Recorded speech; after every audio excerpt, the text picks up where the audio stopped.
لقد كان لكم في رسول الله أسوة حسنة لمن كان يرجو الله واليوم الآخر وذكر الله كثيرا۔ تم کو پیغمبر خدا صلی اللہ علیہ وسلم کی پیروی کرنی بہتر ہے، یعنی اس شخص کو جسے خدا سے ملنے اور روز قیامت کے آنے کی امید ہو اور وہ خدا کا ذکر کثرت سے کرتا ہو۔ عبد الرحمن بن خالد نے بیان کیا، ان سے ابن شہاب نے، ان سے ابو سلمہ اور سعید بن مسیب نے، اور ان سے ابو ہریرہ رضی اللہ عنہ نے کہ میں نے رسول اللہ صلی اللہ علیہ وسلم سے سنا، آپ صلی اللہ علیہ وسلم نے فرمایا، اس ذات کی قسم جس کے ہاتھ میں میری جان ہے، اگر ان لوگوں کا خیال نہ ہوتا جو میرے ساتھ غزوے میں شریک نہ ہو سکنے کو برا جانتے ہیں، مگر اسباب کی کمی کی وجہ سے وہ شریک نہیں ہو سکتے، اور کوئی ایسی چیز میرے پاس نہیں ہے جس پر انہیں سوار کروں، تو میں کبھی غزوات میں شریک ہونے سے پیچھے نہ رہتا۔ میری تو خواہش ہے کہ اللہ کے راستے میں قتل کیا جاؤں، پھر زندہ کیا جاؤں، پھر قتل کیا جاؤں، پھر زندہ کیا جاؤں، پھر قتل کیا جاؤں، اور پھر زندہ کیا جاؤں، اور پھر مارا جاؤں۔ صحیح بخاری حدیث نمبر 7226۔ ابو ہریرہ رضی اللہ عنہ نے بیان کیا کہ رسول اللہ صلی اللہ علیہ وسلم نے فرمایا، اس ذات کی قسم جس کے ہاتھ میں میری جان ہے، میری آرزو ہے کہ میں اللہ کے راستے میں جنگ کروں اور قتل کیا جاؤں، پھر زندہ کیا جاؤں، پھر قتل کیا جاؤں، پھر زندہ کیا جاؤں، پھر قتل کیا جاؤں۔ ابو ہریرہ رضی اللہ عنہ ان الفاظ کو 3 مرتبہ دہراتے تھے کہ میں اللہ کو گواہ کر کے کہتا ہوں۔ صحیح بخاری حدیث نمبر 7227۔ عبد الرزاق نے بیان کیا، ان سے معمر نے، ان سے حمام بن بنبا نے، انہوں نے ابو ہریرہ رضی اللہ عنہ سے سنا کہ نبی کریم صلی اللہ علیہ وسلم نے فرمایا، اگر میرے پاس احد پہاڑ کے برابر سونا ہوتا تو میں پسند کرتا کہ اگر ان کے لینے والے مل جائیں تو 3 دن گزرنے سے پہلے ہی میرے پاس اس میں سے 1 دینار بھی نہ بچے، سوا اس کے جسے میں اپنے اوپر قرض کی ادائیگی کے لیے روک لوں۔ صحیح بخاری حدیث نمبر 7228۔ عائشہ رضی اللہ عنہا نے بیان کیا کہ رسول اللہ صلی اللہ علیہ وسلم نے حجۃ الوداع کے موقع پر فرمایا، اگر مجھ کو اپنا حال پہلے سے معلوم ہوتا جو بعد کو معلوم ہوا تو میں اپنے ساتھ قربانی کا جانور نہ لاتا، اور عمرہ کر کے دوسرے لوگوں کی طرح میں بھی احرام کھول ڈالتا۔ صحیح بخاری حدیث نمبر 7229۔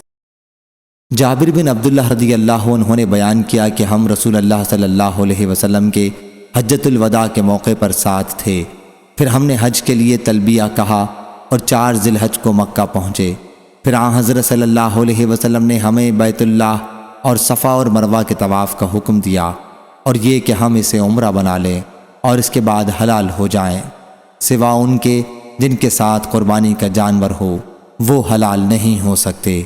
بیان کیا کہ آن حضرت صلی اللہ علیہ وسلم اور طلحہ رضی اللہ عنہ کے سوا ہم میں سے کسی کے پاس قربانی کا جانور نہ تھا، اور علی رضی اللہ عنہ یمن سے آئے تھے اور ان کے ساتھ بھی ہدی تھی، اور کہا کہ میں بھی اس کا احرام باندھ کر آیا ہوں جس کا رسول اللہ صلی اللہ علیہ وسلم نے احرام باندھا ہے۔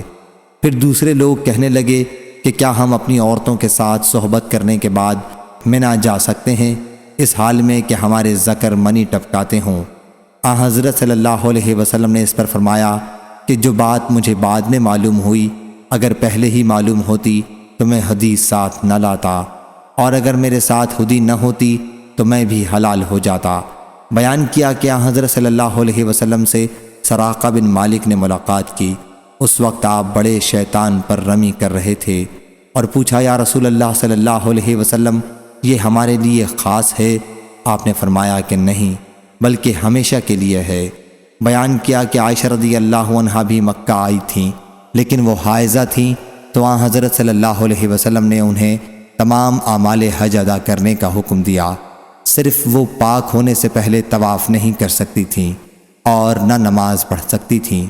جب سب لوگ بطحا میں اترے تو عائشہ رضی اللہ عنہا نے کہا، یا رسول اللہ صلی اللہ علیہ وسلم، کیا آپ سب لوگ عمرہ و حج دونوں کر کے لوٹیں گے اور میرا صرف حج ہوگا؟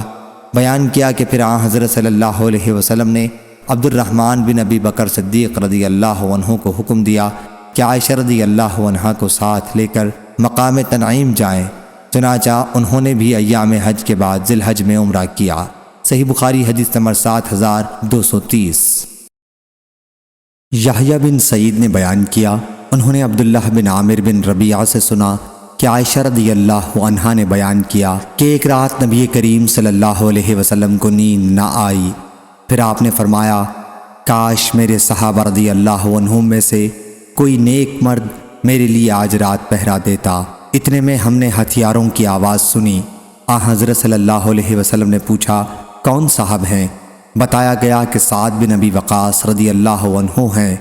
یا رسول اللہ صلی اللہ علیہ وسلم، انہوں نے کہا میں آپ کے لیے پہرا دینے آیا ہوں۔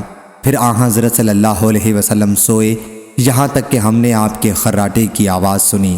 ابو عبداللہ امام بخاری رحمہ اللہ نے بیان کیا کہ عائشہ رضی اللہ عنہا نے بیان کیا بلال رضی اللہ عنہ جب نئے نئے مدینہ آئے تو بحالت بخار حیرانی میں یہ شعر پڑھتے تھے، کاش میں جانتا کہ میں ایک رات اس وادی میں گزار سکوں گا، وادی مکہ میں، اور میرے چاروں طرف اذخر اور جلیل گھاس ہوگی۔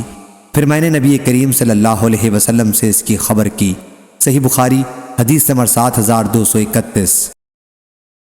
ابو ہریرہ رضی اللہ عنہ نے بیان کیا کہ رسول اللہ صلی اللہ علیہ وسلم نے فرمایا رشک صرف 2 شخصوں پر ہو سکتا ہے، ایک وہ جسے اللہ نے قرآن دیا ہے اور وہ اسے دن رات پڑھتا رہتا ہے، اور اس پر سننے والا کہے کہ اگر مجھے بھی اس کا ایسا علم ہوتا جیسا کہ اس شخص کو دیا گیا ہے تو میں بھی اسی طرح کرتا جیسا کہ یہ کرتا ہے، اور دوسرا وہ شخص جسے اللہ نے مال دیا اور وہ اسے اللہ کے راستے میں خرچ کرتا ہے تو دیکھنے والا کہے کہ اگر مجھے بھی اتنا دیا جاتا جیسا اسے دیا گیا ہے تو میں بھی اسی طرح کرتا جیسا کہ یہ کر رہا ہے۔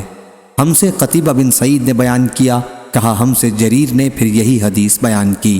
صحیح بخاری حدیث نمبر 7232۔ انس بن مالک رضی اللہ عنہ نے کہا اگر میں نے رسول اللہ صلی اللہ علیہ وسلم سے یہ نہ سنا ہوتا کہ موت کی تمنا نہ کرو تو میں موت کی آرزو کرتا۔ صحیح بخاری حدیث نمبر 7233۔ قیس نے بیان کیا کہ ہم خباب بن ارت رضی اللہ عنہ کی خدمت میں ان کی عیادت کے لیے حاضر ہوئے۔ انہوں نے 7 داغ لگوائے تھے۔ پھر انہوں نے کہا کہ اگر رسول اللہ صلی اللہ علیہ وسلم نے ہمیں موت کی دعا کرنے سے منع نہ کیا ہوتا تو میں اس کی دعا کرتا۔ صحیح بخاری حدیث نمبر 7234۔ معمر نے خبر دی، انہیں ظاہری نے، انہیں ابی عبید نے جن کا نام سعد بن عبید ہے جو عبد الرحمن بن اظہر کے مولا ہیں، کہ رسول اللہ صلی اللہ علیہ وسلم نے فرمایا کوئی شخص تم میں سے موت کی آرزو نہ کرے، اگر وہ نیک ہے تو ممکن ہے نیکی میں اور زیادہ ہو، اور اگر برا ہے تو ممکن ہے اس سے توبہ کر لے۔ صحیح بخاری حدیث نمبر 7235۔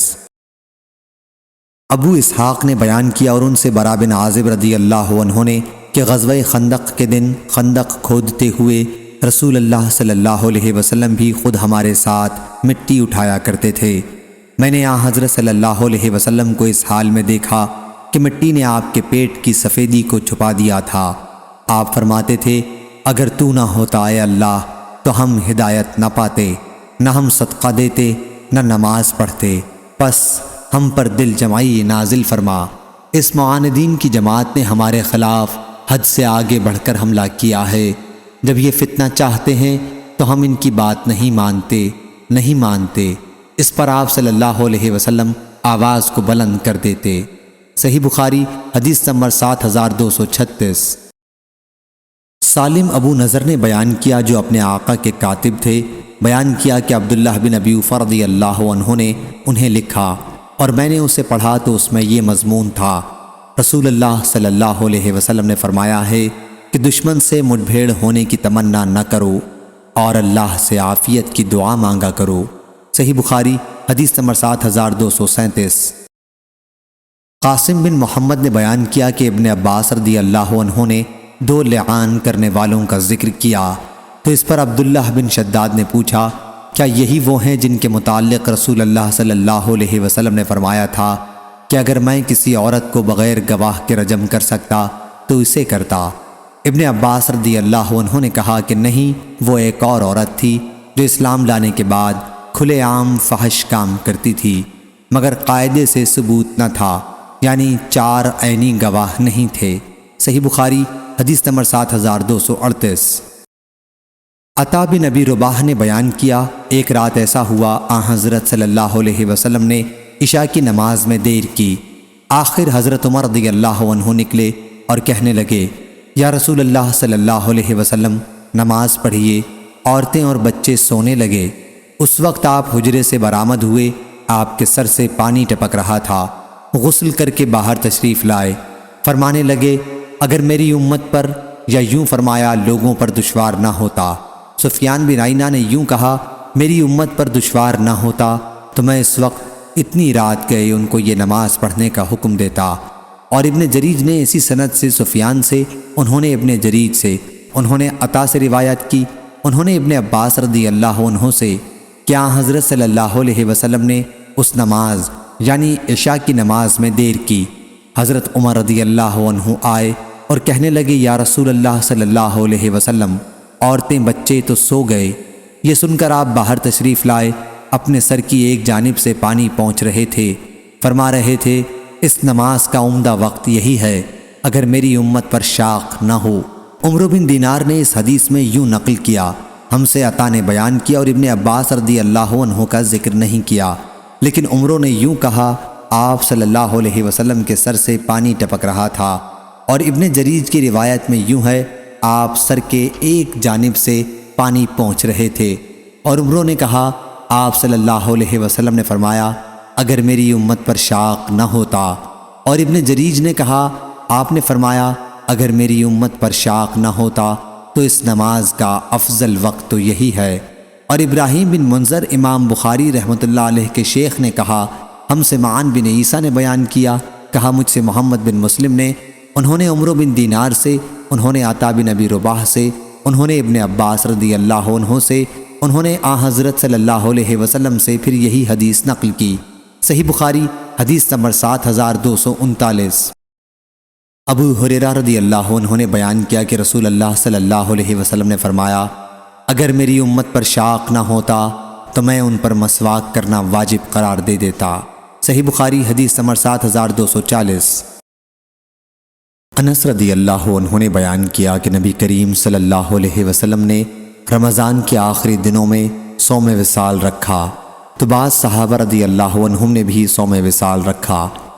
حضرت صلی اللہ علیہ وسلم کو اس کی اطلاع ملی تو آپ صلی اللہ علیہ وسلم نے فرمایا، اگر اس مہینے کے دن اور بڑھ جاتے تو میں اتنے دن متواتر وصال کرتا کہ ہوس کرنے والے اپنی ہوس چھوڑ دیتے۔